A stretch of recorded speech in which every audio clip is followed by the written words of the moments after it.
Let me tell you about something that has shaken the foundations of cosmology, a discovery so baffling, so contrary to everything we thought we understood, that it has forced scientists to question the very framework we use to comprehend the universe. The Hubble Space Telescope, peering deeper into space and further back in time than ever before, has found something at the edge of the observable universe that shouldn't exist. Something that defies our most fundamental theories. Something that, according to everything we know about physics, simply cannot be there. It shouldn't be there. But it is.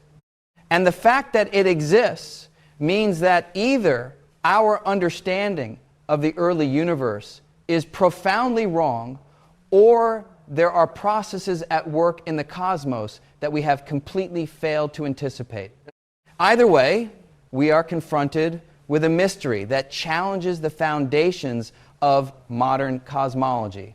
I want to take you through what Hubble found, why it defies logic, and what it might mean for our understanding of the universe. Because this is not a minor anomaly that can be explained away with small adjustments. This is a crisis that demands either new physics or a fundamental revision of how we think the cosmos evolved. Let me start by explaining what it means to look at the edge of the observable universe. When we look into space, we look back in time. Light travels at a finite speed about 300,000 kilometers per second.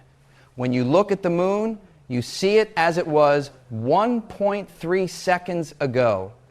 When you look at the sun, you see it as it was 8 minutes ago. When you look at the nearest star, Alpha Centauri, you see it as it was 4.37 years ago. The farther we look, the further back in time we see. The Andromeda Galaxy, 2.5 million light years away, appears to us as it was 2.5 million years ago. Distant galaxy clusters, billions of light years away, appear as they were billions of years ago. The observable universe has a limit. Light has had only 13.8 billion years, the age of the universe, to travel toward us. We cannot see beyond this horizon because light from more distant regions hasn't had time to reach us. At the edge of the observable universe, we see the cosmos as it was in its infancy. We see the first galaxies forming, the first stars igniting, the universe taking its first steps toward the complex structure we see today. This is where Hubble looked, and this is where it found something impossible. Now let me describe what Hubble actually observed. The Hubble Deep Field observations are among the most important images in the history of science.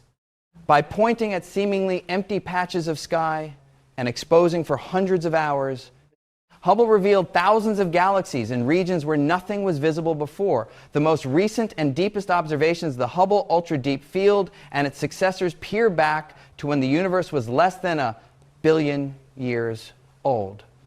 We see galaxies as they were more than 13 billion years ago in an era astronomers call the cosmic dawn. According to standard cosmological theory, these early galaxies should be small, primitive, and irregular. The universe was young. There hadn't been enough time for large structures to form. The first galaxies should be building blocks, fragments, that would later merge to form the massive galaxies we see today. But that's not what Hubble found. Instead, Hubble found galaxies that are far too large, far too mature, and far too well organized to exist at such early times. Galaxies with hundreds of billions of stars. Galaxies with clearly defined spiral structures. Galaxies with supermassive black holes at their centers. Galaxies that look like they've been evolving for billions of years, but couldn't have been because the universe itself wasn't that old. These galaxies shouldn't be there. They defy our understanding of how cosmic structure forms. Let me explain why these observations are so problematic. The standard model of cosmology, called lambda CDM, for the cosmological constant, lambda and cold dark matter CDM, makes precise predictions about how structure forms in the universe. In this model, the universe began in an extremely smooth state. The cosmic microwave background radiation from 380,000 years after the Big Bang shows that matter was distributed almost uniformly with tiny fluctuations of about 1 part in 100,000. These tiny fluctuations grew over time through gravitational attraction. Denser regions pulled in more matter, becoming denser still. Eventually, they collapsed into the first dark matter halos, which then accumulated ordinary matter and formed the first stars and galaxies. This process takes time. Gravity works at a finite speed, the speed of light, and the collapse of structures is gradual. The first small galaxies should have formed a few 100 million years after the Big Bang. Larger galaxies should have assembled later through mergers of smaller ones. The model predicts a hierarchical assembly process. Small structures form first, then merge to form larger structures, which merge to form still larger structures. The massive galaxies we see today, like our own Milky Way, should have assembled over billions of years from countless smaller building blocks. But the galaxies Hubble found at the edge of the observable universe are already massive. They haven't had time to assemble through hierarchical mergers. They appear fully formed in an era when they should still be fragments. This is the problem. The timeline doesn't work. The physics doesn't allow it. These galaxies shouldn't be there. Now, let me discuss specific examples of what Hubble found. The first category of impossible objects is massive galaxies at extreme redshifts. Redshift is how astronomers measure cosmic distance and cosmic time. Light from distant objects is stretched by the expansion of the universe, shifting toward longer, redder wavelengths. The higher the redshift, the more distant the object, and the earlier we are seeing it. Hubble found galaxies at redshifts of 9, 10, 11, and beyond, corresponding to times when the universe was less than 500 million years old. Some of these galaxies contain hundreds of billions of solar masses in stars. They are as massive as the Milky Way, which took 13 billion years to assemble. How did these galaxies form so quickly? The standard model cannot explain it. There simply wasn't enough time for gravitational collapse and hierarchical assembly to produce such massive objects. The second category is mature morphologies at early times. Some of the early galaxies Hubble observed show clear spiral structure, the characteristic pinwheel pattern of galaxies like our own. Spiral structure requires time to develop. The disk must form, settle, and develop the density waves that create spiral arms.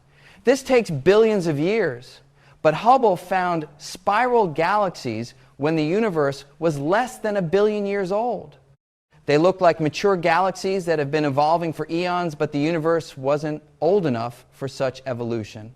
The third category is supermassive black holes at cosmic dawn. At the centers of most large galaxies sit supermassive black holes, objects, with millions or billions of times the mass of the Sunday. Our Milky Way's central black hole has about 4 million solar masses. Some galaxies host black holes of 10 billion solar masses or more. These black holes grow by accreting matter, but accretion has limits. The Eddington limit describes the maximum rate at which a black hole can grow. If it accretes too fast, radiation pressure blows away the infalling matter. Even at the Eddington limit, growing a supermassive black hole takes time. Yet Hubble found evidence of supermassive black holes in very early galaxies, black holes with billions of solar masses existing when the universe was less than 1 billion years old. These black holes would have had to accrete continuously at the maximum possible rate since the first moments after the Big Bang, and even then, the numbers barely work. Where did these black holes come from? How did they grow so large so fast? The standard model struggles to explain it. The fourth category is metal-enriched galaxies at early times. In astronomy, metals refers to any element heavier than hydrogen and helium. These elements are produced in stars and distributed through supernovae and stellar winds. The first generation of stars formed from primordial hydrogen and helium had to live and die before metals could exist in significant quantities. This process takes time. Stars must form, evolve, and explode. The enriched material must mix into the surrounding gas. New stars must form from this enriched gas. The metallicity of galaxies increases gradually over cosmic time. Yet Hubble found galaxies at high redshift with significant metal content galaxies that appear chemically evolved despite existing in an era when few stars should have lived and died. The enrichment seems too advanced for such young objects. Now let me explain the theoretical crisis this creates. The lambda CDM model has been extraordinarily successful. It explains the cosmic microwave background, the large-scale distribution of galaxies, the expansion history of the universe, and countless other observations. It is one of the best-tested theories in all of science. But the lambda CDM model makes specific predictions about early galaxy formation predictions that Hubble's observations contradict. This is not a minor discrepancy. This is a fundamental challenge to the model. If the predictions are wrong about early galaxy formation, something basic is missing from our understanding. Several possibilities exist, and none of them are comfortable. The first possibility is that the observations are wrong. Perhaps the distances are overestimated. Perhaps the masses are overestimated. Perhaps systematic errors in the analysis have led to incorrect conclusions. This is always possible in science. Extraordinary claims require extraordinary evidence, and the evidence should be scrutinized carefully. But multiple independent observations using different techniques have confirmed the basic findings. The galaxies are real, their distances are well established, their masses, while subject to some uncertainty, cannot be reduced enough to eliminate the problem. The second possibility is that our understanding of star formation is wrong. The lambda CDM model depends on assumptions about how efficiently gas converts into stars. If star formation was much more efficient in the early universe, if gas converted to stars faster and more completely than we assumed, then massive galaxies could form more quickly. But we have reasons for our assumptions about star formation efficiency. They are based on observations of nearby galaxies and detailed simulations of gas dynamics. Changing these assumptions significantly would conflict with other observations. The third possibility is that our understanding of dark matter is wrong. Dark matter is the scaffolding on which galaxies form. Dark matter halos collapse first, and ordinary matter falls into them afterward. The properties of dark matter, its mass, its interactions, its behavior determine how quickly structure can form. If dark matter behaves differently than we assumed, if it is warmer or self-interacting or subject to forces we haven't considered, the timeline of structure formation could change. But warm dark matter and self-interacting dark matter have been studied extensively. They solve some problems but create others. They tend to suppress small-scale structure, making the formation of massive early galaxies even harder to explain, not easier. The fourth possibility is that there is new physics we haven't discovered. Perhaps the early universe was different in ways we don't understand. Perhaps there were processes operating at early times that we haven't accounted for. Perhaps our fundamental theories, general relativity, the standard model of particle physics, need modification in ways that affect early cosmic evolution. This is the most radical possibility, but it may be necessary. When observations contradict well-established theory, sometimes new physics is required. Now let me discuss what James Webb has added to this picture. The James Webb Space Telescope, launched in 2021, has extended Hubble's observations to even greater depths and earlier times. James Webb can see further into the infrared, detecting light from galaxies at even higher redshifts, What James Webb found made the problem worse. James Webb discovered galaxies at redshifts of 13, 14, and possibly beyond, corresponding to times when the universe was only 300 million years old. Some of these galaxies are surprisingly massive and mature. They appear to have formed even faster than the Hubble objects. One particular galaxy, JADES GSZ130, has been confirmed at a redshift of about 13.2, meaning we see it as it was roughly 320 million years after the Big Bang. This galaxy contains perhaps 1 billion solar masses in stars. It formed in an astonishingly brief period. Other James Webb discoveries include galaxies with evidence of active galactic nuclei, central supermassive black holes actively accreting matter at very early times. The black holes appear to have formed almost immediately after the Big Bang, with masses that challenge our understanding of black hole seeding and growth. James Webb has also found that the early universe was more complex than expected. Rather than simple, primitive systems, the early cosmos contained diverse galaxy types, varied morphologies, and evidence of ongoing star formation and chemical enrichment. The picture that emerges is of a universe that matured far more rapidly than our theories predicted. Something enabled the formation of massive, complex galaxies in an extraordinarily short time, and we don't know what that something is. Now let me explore the specific theoretical proposals for explaining these observations. Faced with observations that contradict predictions, theorists have proposed various modifications to the standard model. Some are conservative, tweaking parameters within the existing framework. Others are radical, invoking new physics. The first proposal is enhanced star formation efficiency. If stars formed more efficiently at early times, if a larger fraction of available gas converted to stars, then galaxies could grow massive more quickly. This might occur if the gas conditions were different, perhaps denser, perhaps cooler, perhaps less turbulent. Some theorists propose that the first generation of stars was different from later generations. Population 3 stars formed from pure hydrogen and helium may have been more massive on average with different formation efficiencies, but enhanced star formation efficiency has limits.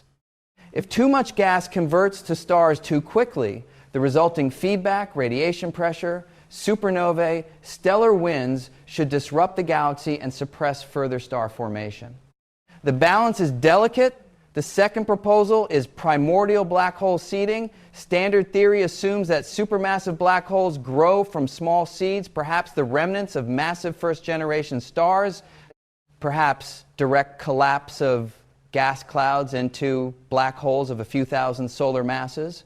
But if black holes form primordially in the first moments after the Big Bang, before stars existed at all, they could provide much larger seeds for later growth.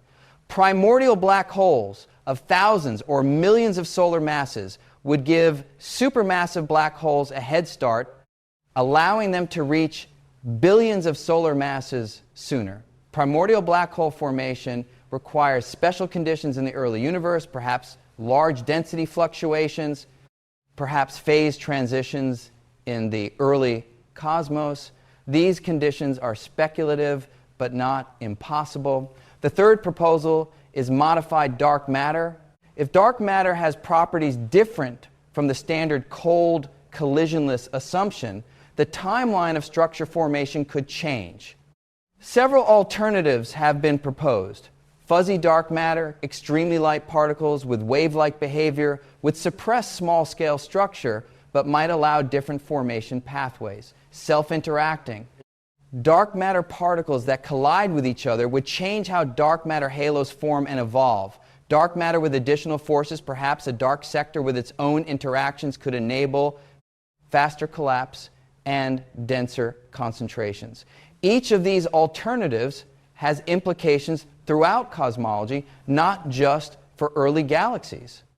They must be consistent with all observations from the cosmic microwave background to present-day galaxy surveys.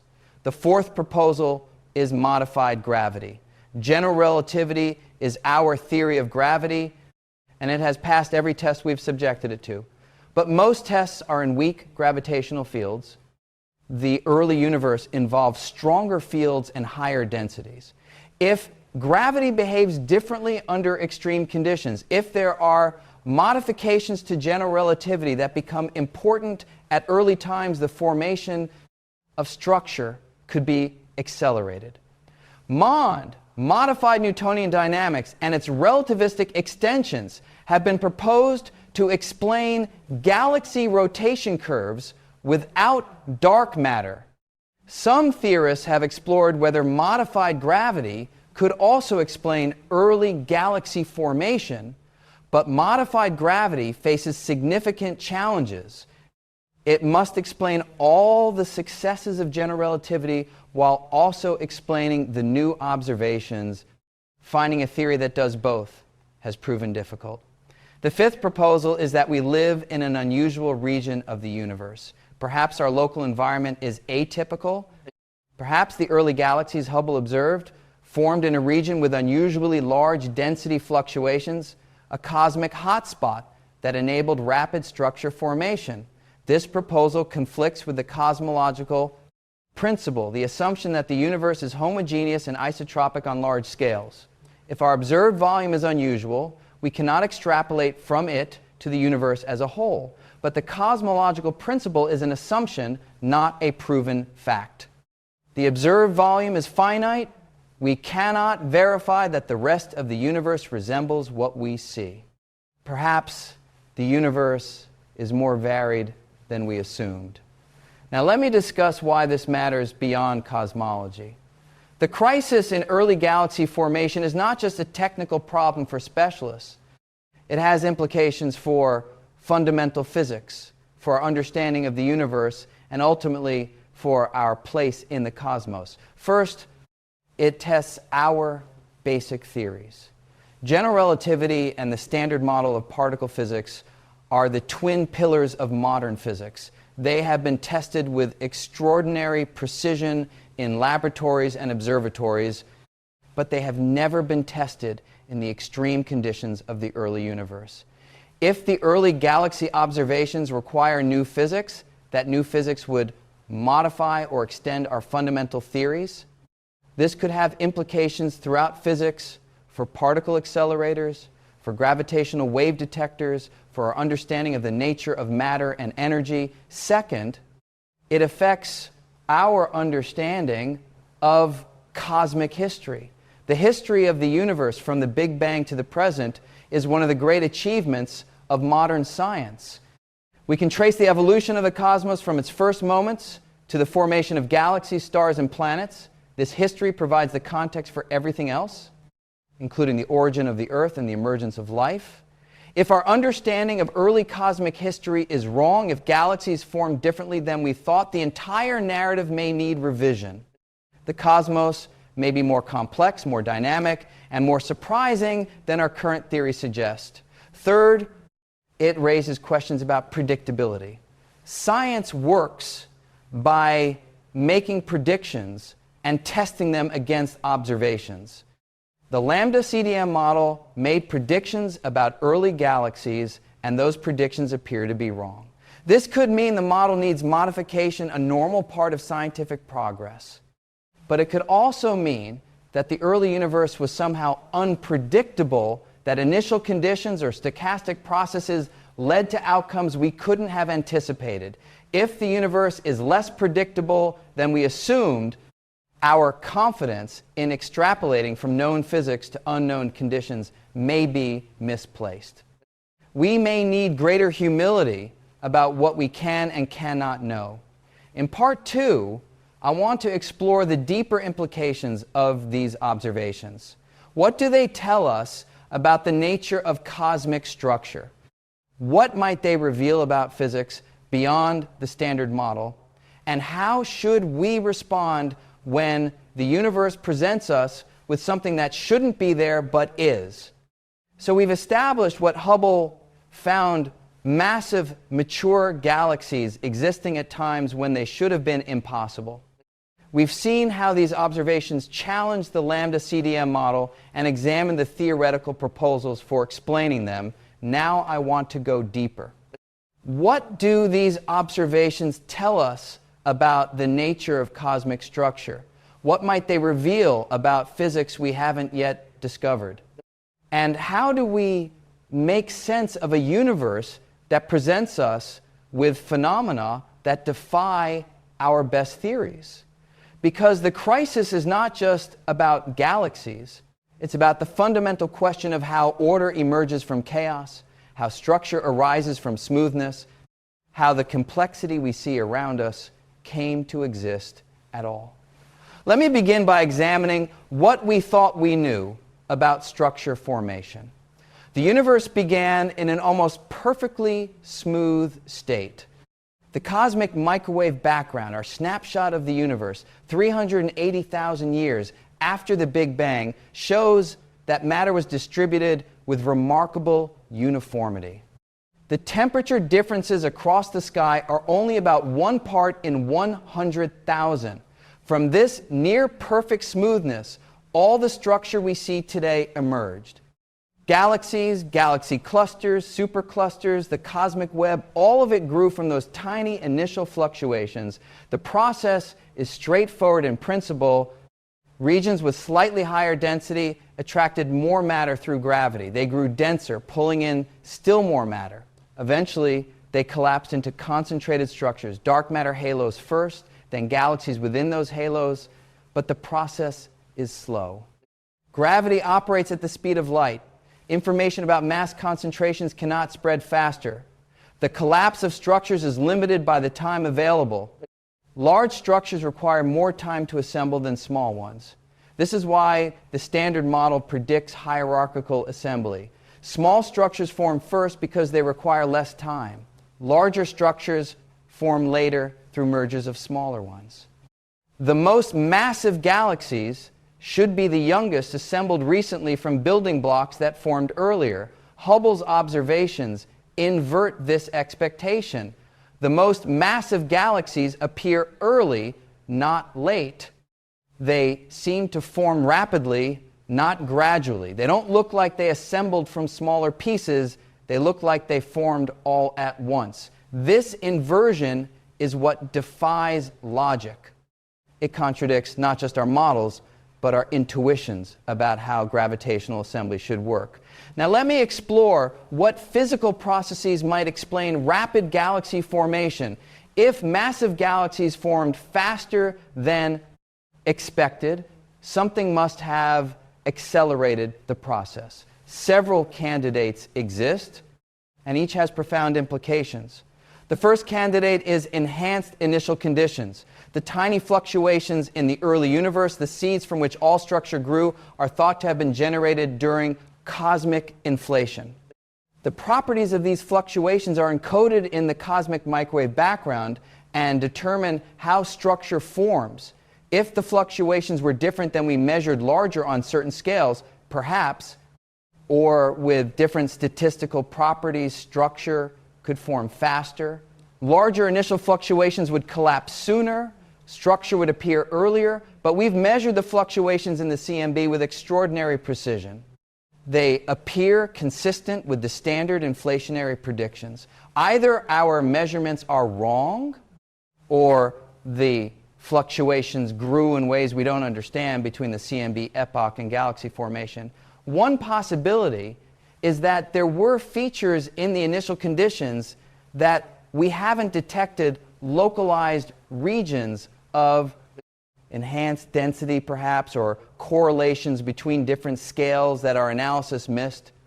These features could have seeded early massive galaxies in ways the smooth statistical description fails to capture. The second candidate is non-standard dark matter behavior. In the standard model, dark matter is cold and collisionless. Dark matter particles interact only through gravity. They don't collide with each other or with ordinary matter. This simplicity makes the physics tractable, but may miss important effects. If dark matter has additional interactions, if particles can scatter off each other, annihilate, or experience forces beyond gravity, the dynamics of structure formation would change. Dark matter halos might form differently, collapse faster, or achieve higher densities. Some models propose that dark matter interacts with a dark radiation component, light particles, that exert pressure and influence how dark matter clumps. Other models propose that dark matter particles can decay or annihilate, releasing energy that affects structure formation. Each of these models makes different predictions. Testing them requires observations beyond galaxy formation, measurements of dark matter distributions in nearby galaxies, searches for dark matter annihilation products, precision cosmological observations that probe dark matter behavior. The third candidate is early feedback processes. Stars and black holes produce energy, radiation, winds, jets, explosions. This energy can heat surrounding gas, blow it out of galaxies, and suppress further star formation. Feedback is crucial for understanding galaxies. Without it, models predict too many stars forming too quickly. But feedback can also work in reverse. Under certain conditions, the energy released by early star formation might compress surrounding gas, triggering more star formation rather than suppressing it. This positive feedback could accelerate galaxy growth. Early supermassive black holes might play a similar role. Jets from accreting black holes can heat gas over large volumes, but they can also compress gas in certain regions, triggering star formation. The net effect depends on geometry, timing, and local conditions. If positive feedback dominated in the early universe, if the first stars and black holes triggered runaway galaxy growth, the rapid appearance of massive galaxies might be explained. But this requires fine-tuning. Positive feedback can easily run away, producing galaxies even more massive than observed. The fourth candidate is primordial structures, perhaps massive structures formed even before galaxies, structures that provided the scaffolding for rapid galaxy assembly. During cosmic inflation, quantum fluctuations were stretched to cosmic scales. Most of these fluctuations were small, the seeds of ordinary structure formation. But rare, large fluctuations might have created massive primordial structures. These structures might include primordial black holes formed in the early universe before stars existed. If primordial black holes were common and massive, they could have seeded early galaxy formation, providing gravitational anchors around which gas accumulated rapidly. Alternatively, cosmic strings or other topological defects from early phase transitions might have provided sites for rapid structure formation. These exotic objects are predicted by some particle physics theories and could have cosmological effects we haven't accounted for. Now let me examine what these observations might tell us about the nature of time in the early universe. One of the most unsettling aspects of the early massive galaxies is the timeline problem. There simply doesn't seem to be enough time for them to form. The universe was 500 million years old when some of these galaxies existed. 500 million years sounds like a long time, but it's only about 4% of the universe's current age. Complex structures that we thought required billions of years appear in this brief window. Could our understanding of time itself be wrong? In general relativity, time is not absolute. It's part of space-time, woven together with space, affected by gravity and motion. Near massive objects, time runs slower. In different regions of the universe, proper time, the time experienced by local observers, might differ, but the time differences predicted by general relativity are far too small to explain the observations. The universe was expanding uniformly at early times. There were no massive concentrations to create significant time dilation. The discrepancy cannot be explained by relativistic effects within standard physics. Some theorists have proposed more radical modifications. Perhaps time itself behaved differently in the early universe. Perhaps there were additional dimensions that affected the flow of time. Perhaps the relationship between time and physical processes was different at high energies or high densities. These proposals are speculative, and none has been developed into a complete theory. But the observations are so challenging that radical ideas deserve consideration. Now let me discuss what the observations imply about the physics of the very early universe. The galaxies Hubble observed formed from matter that emerged from the Big Bang. The properties of that matter, how much there was, how it was distributed, what particles it contained, were determined in the first moments of the universe. If galaxies formed faster than expected, the initial conditions might have been different. And if the initial conditions were different, the physics of the very early universe inflation, the electroweak transition, baryogenesis might have been different too. Consider inflation. The standard inflationary scenario predicts nearly scale-invariant fluctuations of similar amplitude across a wide range of scales. This prediction matches the cosmic microwave background observations well, but the early massive galaxies might require fluctuations that are enhanced on specific scales corresponding to galaxy masses. This could indicate that inflation was more complex than the simplest model suggests. Perhaps inflation occurred in multiple stages.